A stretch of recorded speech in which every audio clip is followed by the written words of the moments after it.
नमस्कार दोस्तों और वेरी गुड मॉर्निंग। आशा करता हूं कि आप लोगों का पढ़ाई काफ़ी शानदार तरीके से चल रहा होगा और आप लोगों का स्वास्थ्य एकदम काफ़ी टनाटन होगा। दोस्तों आज है 12 जुलाई 2021 और हम एज यूजुअल आने वाले कुछ मिनटों में आज के सारी इंपॉर्टेंट करंट अफेयर्स को देखेंगे। तो दोस्तों आपका एक बार फिर से स्वागत है आपके अपने यूट्यूब चैनल अचीवर्स वेब पर। जल्दी से सेशन को लाइक और शेयर कर दीजिए और उसके बाद हम लोग आगे बढ़ेंगे आज के सेशन में। और आपको पता है कि हम लोग तो करंट अफेयर्स तो करेंगे ही करेंगे, उसके साथ साथ आज का इम्पोर्टेंट जो है सबसे मेन जो है आपका ज्योग्राफी वाला पोर्शन जो कि कंट्री ऑफ द डे चलेगा, अर्थात मैप ऑफ द डे चलेगा। ओके, तो उसके बारे में भी जानेंगे। तो अब मैं ये बात नहीं बोलूँगा कि आप लोग नए हैं तो सब्सक्राइब कर दीजिए, it's depends on your choice. मन है तो कर दीजिए, नहीं मन है तो जैसे चल रहेगा। ओके, बाकी बेल आइकन को दबाना या न दबाना सब आपके ऊपर है। ठीक है दोस्तों, तो आइए बिना कोई इधर उधर की बातें किए हुए आज के करंट अफेयर्स को देखते हैं कि आज के करंट अफेयर्स में सबसे पहले मैप ऑफ द डे क्या है। तो मैप ऑफ द डे में जैसा कि मैंने कल आपको बताया था कि मैं स्पेन के बारे में आज बताऊंगा आपको। तो पहला फैक्ट तो आपको यही याद रखना है दोस्तों, स्पेन और पुर्तगाल के बारे में। ये दोनों को आइबेरियन कंट्री कहा जाता है। ठीक है, ध्यान रखिएगा, आपसे प्रश्न पूछ देगा कि आइबेरियन कंट्री कौन कौन सा है, तो पुर्तगाल और स्पेन। ओके, और बाकी आप देख सकते हैं कि स्पेन अपना सीमा साझा किसके किसके साथ करता है। तो एक तो पुर्तगाल के साथ करता है और दूसरा फ्रांस के साथ करता है। ओके दोस्तों, नीचे अफ्रीका का आपको मोरक्को दिख रहा होगा। ओके, ये रहा मोरक्को और ये स्पेन है। तो आपसे प्रश्न पूछता है कि स्पेन और मोरक्को के बीच कौन सी जल संधि है। तो ये मैं आपको कई बार बता चुका हूँ कि जिब्राल्टर जल संधि जो है स्पेन और मोरक्को के बीच में है। ओके, अब ये देखिए दोस्तों, स्पेन और फ्रांस के बीच सीमा पर एक पर्वत श्रेणी है। ओके, जैसे भारत चीन की सीमा पर, भारत तिब्बत की सीमा पर आपको दिखता होगा हिमालय, उसी तरह से स्पेन और फ्रांस की सीमा पर एक पर्वत श्रेणी है जिसका नाम है दोस्तों, काफ़ी इंपॉर्टेंट ये प्रश्न है, पायरीनीज है। ओके, जिसका नाम है दोस्तों पायरीनीज। आपसे प्रश्न पूछ देता है कि हाँ भाई इन दोनों की सीमा पर कौन सा आती है पर्वत श्रेणी है, तो पायरीनीज। ओके, इतनी सारी बातें हो गई। अब हम लोगों को स्पेन के अंदर चलना चाहिए, देखते हैं स्पेन के अंदर क्या इंपॉर्टेंट है। सबसे पहले तो दोस्तों स्पेन की राजधानी मैड्रिड। ओके, अब बाकी आप लोग स्पेन को ऐसे जानते हो या ना जानते हो, लेकिन राफेल नडाल के कारण स्पेन को आप लोग जरूर जानते होंगे। जी हाँ, राफेल नडाल यहीं पैदा हुए थे स्पेन में ही, तो उनका नाम तो आप लोगों को ध्यान रखना ही रखना है। ठीक है, स्पेन में बहुत सारी बातें होती है दोस्तों जो काफ़ी इंटरेस्टिंग है। जैसे आप लोगों ने कभी न कभी ये सुना होगा कि हाँ भाई स्पेन में जब न्यू ईयर आता है तो रात को 12 बजे 12 अंगूर खाए जाते हैं। ओके, तो ये सारी परंपरा वहाँ चलती है। बाकी जापान के जैसे वहाँ भी किंग का सिस्टम अभी चल रहा है। ठीक है, तो जानिए कुछ अंदर की बात हो कि किंग कौन है वहाँ के भाई, तो फिलिप 6 अभी वहाँ के किंग है। प्राइम मिनिस्टर अभी कौन है दोस्तों, तो पेड्रो सैंचेज है। ओके, लेजिस्लेचर को कोट्रेस बोलते हैं, अपर हाउस को सीनेट और लोअर हाउस को Congress. Okay, Congress of deputy. इतनी सारी बातें हो गई। बाकी आपको स्पेन का राष्ट्रीय खेल पता ही होगा, बुल फाइटिंग है। ओके, और बाकी स्पेन में बहुत सारी बातें होती है कि आप लोगों ने फिल्म देखा होगा कभी ना कभी, कौन सा मूवी, मैं थोड़ा सा नाम में भूल रहा हूँ, हाँ याद आ गया, जिंदगी ना मिलेगी दोबारा। जिसमें आप लोगों ने देखा होगा कि बुल के आगे लोग भागते हैं, वो काम स्पेन में ही होता है। आप लोगों ने देखा होगा टमाटर वाला काम, तो टमाटर वाला काम भी स्पेन में होता है। ठीक है, अगस्त के महीने में, तो ये सारे काम स्पेन में होते हैं। तो आई होप कि स्पेन के बारे में आप लोगों ने ढेर सारी बातों को आज जान लिया है। अब चलिए अपने डेली करंट अफेयर्स के सेशन की ओर चलते हैं। तो जल्दी से फिर से लाइक कर लीजिए, और नहीं डिसलाइक हो जाएगा, फिर से लाइक करने पर लाइक हट जाएगा, रहने दीजिए यदि आप लोगों ने एक बार कर लिया है तो। अब चलिए अपने पहले प्रश्न की ओर चलते हैं, देखते हैं पहला प्रश्न क्या है। पहला प्रश्न है दोस्तों, इनमें से किस विभाग और national institute of biomedical genomics ने विश्व का पहला ओरल कैंसर वेरिएंट तैयार किया है। Which of these departments and the national institute of biomedical genomics have developed the world first oral cancer variant. आपके ऑप्शन है दोस्तों, विज्ञान विभाग, शिक्षा विभाग, जैव प्रौद्योगिकी विभाग और सूचना और प्रसारण मंत्रालय। और इस प्रश्न का सही उत्तर है दोस्तों ऑप्शन नंबर सी, जैव प्रौद्योगिकी विभाग। ठीक है, national institute of biomedical genomics और जैव प्रौद्योगिकी विभाग ने हाल ही में विश्व का पहला ओरल कैंसर वेरिएंट तैयार किया है। दोनों ने मुंह के कैंसर में जीनोमिक भिन्नता को अपना पहला डेटाबेस बनाया है, जबकि national institute of biomedical genomics ने डेटाबेस को जनता के लिए सुलभ बनाया है। इस डेटाबेस को डीबी जेनवोक कहा जाता है। सिंपल सा बात है दोस्तों कि ओरल कैंसर वेरिएंट तैयार किया है। ठीक है, ध्यान रखिएगा, ओरल मतलब क्या होता है, मुंह वाला कैंसर वेरिएंट तैयार किया है। ठीक है, इसमें और कोई ज़्यादा बात नहीं था। ये प्रश्न आपके लिए इंपॉर्टेंट है दोस्तों, ध्यान रखिएगा कि भारत के किस राज्य के चिराग रिजर्व फॉरेस्ट की झारवाड़ी रेंज में मकड़ियों की 2 नई प्रजातियां पाई गई है। 2 new species of spiders have been found in the Jharbari range of Chirang reserve forest of which Indian state. तो दोस्तों सबसे पहले तो आपको ये याद रखना है कि ये जो चिरांग रिजर्व फॉरेस्ट है ये किस स्टेट में है। तो आपके ऑप्शन है दोस्तों केरल, गुजरात, महाराष्ट्र, असम। और इस प्रश्न का सही उत्तर होगा दोस्तों ऑप्शन नंबर डी, असम में। ओके, और बाकी आपको पता ही होगी असम में अभी कुछ दिनों पहले ही 2 नेशनल पार्क बढ़ाए गए हैं, ठीक है ना। तो एक तो रायमोना है और सेकेंड का नाम आप लोग कमेंट कीजिएगा। ओके, और जानते हैं इसके बारे में कुछ कि भारत के पश्चिमी असम के चिरांग रिजर्व फॉरेस्ट की झारवाड़ी रेंज में मकड़ियों की 2 नई प्रजातियां कौन कौन सी है, ग्रेवेलिया बोरो और डेक्सीपस क्लेनी पाई गई है। इनमें से एक मकड़ी बिल या बॉबी में रहती है और दूसरी प्रजाति की मकड़ी जो है कूदती है। वाह, ग्रेवेलिया बोरो एक बिल में रहने वाली मकड़ी है और यह पहली बार खोजी गई है, ठीक है दोस्तों। तो एक है ग्रेवेलिया बोरो और एक है डेक्सीपस क्लेनी, कहाँ पाई गई है, असम के चिरांग रिजर्व फॉरेस्ट में, जो कि असम के पश्चिमी साइड में है, ठीक है। चलिए अगले प्रश्न की ओर।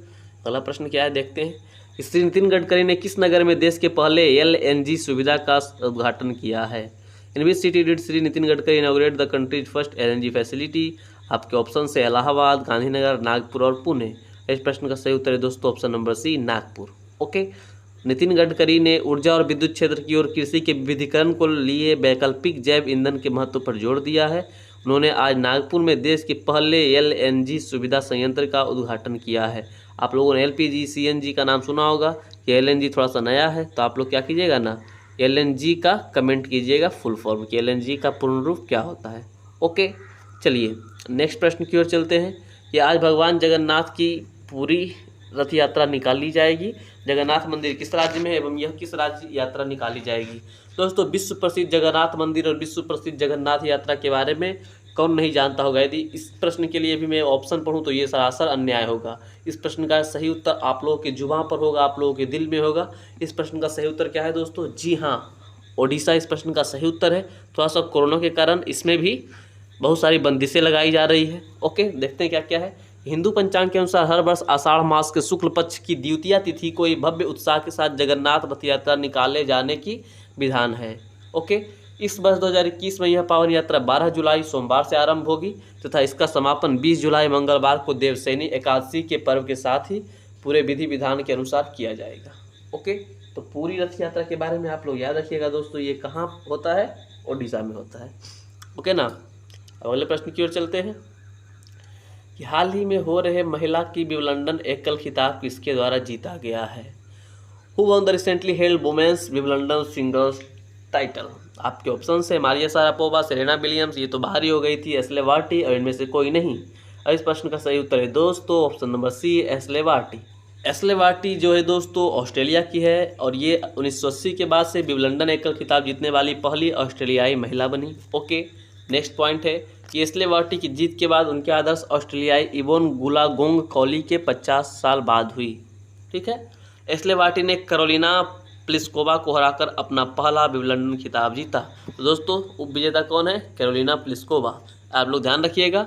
और कल रात में ही आप लोगों ने देखा होगा कि पुरुष के विंबलडन को फिर से जीत गए हैं जोकोविच भाई साहब, और लगभग जोकोविच और एक राफेल नडाल एक और जो है वो तीनों के सब के पास इक्वल खिताब हो गए हैं। ओके, ग्रैंड स्लैम्स के 20-20-20।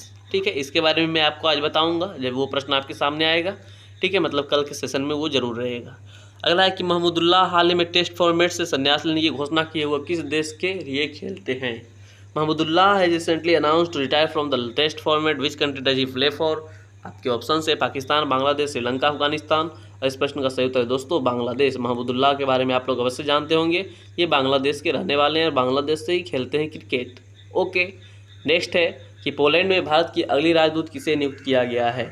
Who has been appointed as the next ambassador of India to Poland. आपके ऑप्शन है नगमा मलिक, सुषमा सिंह, देविका राय, और इनमें से कोई नहीं। इस प्रश्न का सही उत्तर है दोस्तों नगमा मलिक। और बाकी पोलैंड के बारे में आपको पता ही है, नहीं पता है तो 1-2 दिन में आपको पोलैंड के बारे में मैं काफ़ी शानदार तरीके से बताऊंगा, क्योंकि पोलैंड भी एक यूरोपीय देश ही है। ओके, नेक्स्ट प्रश्न को देखते हैं दोस्तों कि कोपा अमेरिका 2021 की विजेता टीम कौन बनी है। Who is the winner team of the Copa America 2021। आपके ऑप्शन है दोस्तों ब्राज़ील, इंग्लैंड, अर्जेंटीना और स्पेन। और दोस्तों पहली बार 28 साल बाद, पहली बार नहीं 28 साल बाद अर्जेंटीना फिर से कोपा अमेरिका की विजेता बनी है। ओके दोस्तों, और अर्जेंटीना के कैप्टन मेसी साहब हैं, तो मेसी साहब पहली बार कोई इंटरनेशनल ट्रॉफी जीत पाए हैं। ओके दोस्तों, बाकी रोनाल्डो भाई साहब तो पहले भी जीत चुके हैं। तो मेसी साहब पहली बार जीते हैं। अर्जेंटीना और ब्राज़ील में मुकाबला था, अर्जेंटीना का स्कोर 1 रहा, ब्राज़ील का मुकाबला 0 रहा।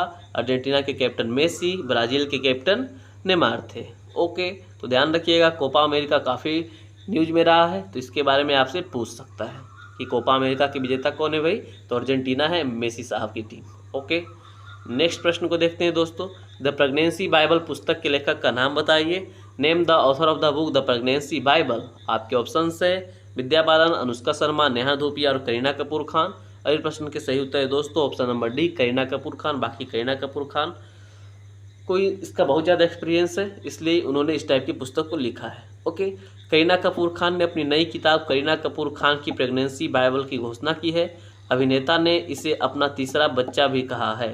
उन्होंने किताब लिखते हुए अपने अनुभव साझा किए हैं, तो इन्हें ढेर सारा एक्सपीरियंस है, तो इसलिए इस टाइप का बुक ये लिख सकते हैं काफ़ी इजली, कोई दिक्कत नहीं है।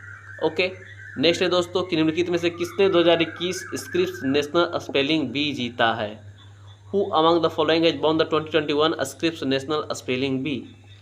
आपके ऑप्शन है Sandra Sloss, DN Lucas, Zaila Avantgarde, Frank न्यूहॉसर। Okay, और इस प्रश्न के सही उत्तर है दोस्तों लैसी, ऑप्शन नंबर सी, जाइला एवेंटगार्डे। ओके, तो लैसीना के न्यू ऑरलियंस की रहने वाली एक अफ्रीकी अमेरिकी जाइला एवेंटगार्डे ने 2021 स्क्रिप्स नेशनल स्पेलिंग बी जीता है। ओके, तो बस ध्यान रखिएगा, बाकी उतने ज़्यादा इंपॉर्टेंट है नहीं। अगले प्रश्न को देखते हैं। ये देखिए पीके भाई साहब आपको दिख रहे होंगे, देखते हैं क्या है प्रश्न। निम्नलिखित में से किस फिल्म को हाल ही में national film archive of India में जोड़ा गया है। Which of the following movie है recently added to the national film archive of the India. आपके ऑप्शन है पाथेर पंची, लगान, देवदास और पीके। और इस प्रश्न के सही उत्तर है दोस्तों पीके। बाकी आप लोगों ने पीके मूवी नहीं देखी है तो ज़रूर देखिए, काफ़ी मज़ा आएगा। हर एक धर्म पर बराबर रूप से चोट किया गया है ओके पीके में, और बाकी बहुत सारी बातें हैं, कॉमेडी फिल्म है, आप लोगों ने ज़रूर देखा होगा इस फिल्म को, जाकर देख सकते हैं, यदि नहीं देखा है तो काफ़ी अच्छी मूवी है। ओके, मिस्टर परफेक्शनिस्ट का मूवी है। तो अब अगले प्रश्न की ओर चलते हैं। पीके की बात हो गई कि किस राज्य सरकार ने 46 कैंपगौड़ा विरासत स्थलों को विकसित करने का निर्णय लिया है। Which state government has decided to develop 46 Kempegowda heritage sites. आपके ऑप्शन है केरल, कर्नाटक, तमिलनाडु, गोवा। इस प्रश्न के सही उत्तर है दोस्तों ऑप्शन नंबर बी, कर्नाटक। ठीक है, कर्नाटक राज्य सरकार ने पर्यटन को बढ़ावा देने के लिए बेंगलुरु शहरी, बेंगलुरु ग्रामीण, रामनगर, चिवल्ला, मतलब इस तरह से 46 विरासत स्थलों पर कैंपगौड़ा विरासत स्थलों को विकसित करने का निर्णय लिया है। इसका एकमात्र उद्देश्य है कि पर्यटन को बढ़ावा मिल सके। ओके, कर्नाटक के द्वारा ये काम किया गया है। नेक्स्ट है दोस्तों, किस बैंक ने अपनी पावर सैल्यूट पहल के तहत भारतीय सेना के लिए रक्षा सेवा वेतन पैकेज की पेशकश करने के लिए भारतीय सेना के साथ एक समझौता ज्ञापन पर हस्ताक्षर किया है। Which bank has signed an MOU with the Indian army to offer defence service salary package for Indian army under its power salute initiative. आपके ऑप्शन है HDFC bank, Kotak Mahindra bank, yes bank और एक्सिस बैंक। और दोस्तों इस प्रश्न का सही उत्तर है option number D, Axis bank. और जब बैंक की बातें हो रही है तो थोड़ा सा मैं एक नोटिफिकेशन बता देता हूं जो कल ही IBPS के द्वारा जारी हुआ है। IBPS क्लर्क 2021 का नोटिफिकेशन आपके सामने आ गया है। 5500 के आसपास पद हैं, तो जो लोग बैंक के लिए इंटरेस्टेड हैं दोस्तों वो लोग आसानी से अपनी सीट सिक्योर कर सकते हैं, आसानी से तैयारी कर सकते हैं। 40 से 45 दिन के आसपास उनके लिए समय है। ओके, चलिए अब फाइनली मूव करते हैं। शायद आज का अंतिम प्रश्न हो कि विश्व जनसंख्या दिवस हर साल कब मनाया जाता है। When is world population day celebrated every year. Okay, तो इस प्रश्न का सही उत्तर है दोस्तों, आपको याद होगा, जी हाँ 11 जुलाई इस प्रश्न का सही उत्तर है।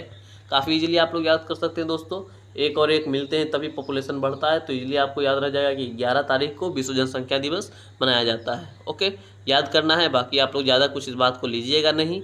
अब देखते हैं इसके कुछ पॉइंट्स को कि इस दिन का मुख्य उद्देश्य दुनिया भर में बढ़ती जनसंख्या से उत्पन्न मुद्दों की ओर ध्यान आकर्षित करना है। भारत में चीन के बाद दुनिया की दूसरी सबसे बड़ी आबादी है, हम लोगों ने सिर्फ और सिर्फ इन्हीं बातों पर ज़्यादा ध्यान दिया है। ओके, इस वर्ष विश्व जनसंख्या दिवस की थीम है कोविड-19 महामारी का प्रजनन क्षमता पर प्रभाव। ओके, और बाकी आपको पता है कि चीन की जनसंख्या ऐसी हो चुकी है कि अभी कुछ दिन पहले ही जो 2 बच्चे वाला सिस्टम था उसको बंद करके उसको 3 किया गया है। ओके, अब देखते हैं दोस्तों कल के पूछे गए प्रश्न को कि कल आपसे क्या प्रश्न पूछा गया था कि हाल ही में भारत के किस राज्य में जीका वायरस के मामले सामने आए हैं।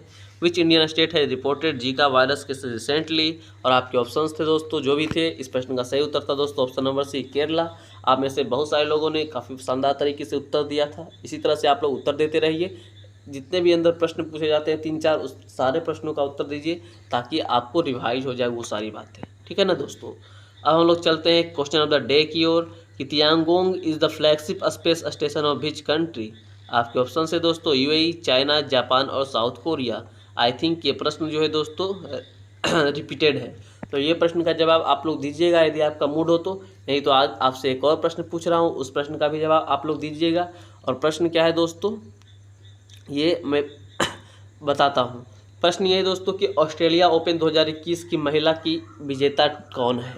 ठीक है, फिर से सुनिए। ऑस्ट्रेलिया ओपन 2021 जो हुआ उसमें महिला एकल की विजेता कौन है ये आपको कमेंट करके बताना है। ठीक है, तो दोस्तों आई होप कि आपको ये सेशन काफ़ी शानदार लगा होगा। सेशन के अंत तक बने रहने के लिए आपका बहुत बहुत थैंक यू, बहुत बहुत धन्यवाद। मिलता हूँ अगले दिन अगले वीडियो में। इसी तरह से आप हमसे जुड़े रहिए, हम आपसे जुड़े रहेंगे। ओके, आपका बहुत बहुत धन्यवाद। जय हिंद, Shivam signing off. Take care, मिलता हूँ अगले दिन।